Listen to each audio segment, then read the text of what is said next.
When do you train your employees? Yesterday, my coaching client told me that she only trains her new employees in the first 7 days.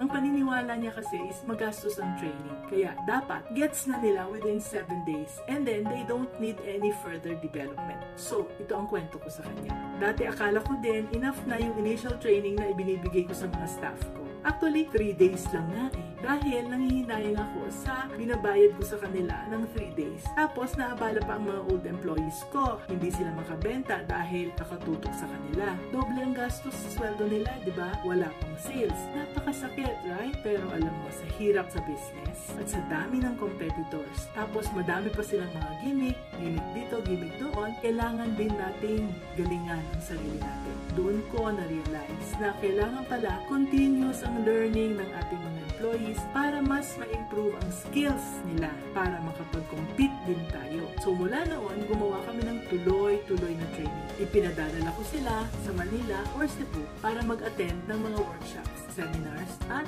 events. And kung mahirapan silang magbiyahe, may mga online training din kami. Training is continuous if you are a business-minded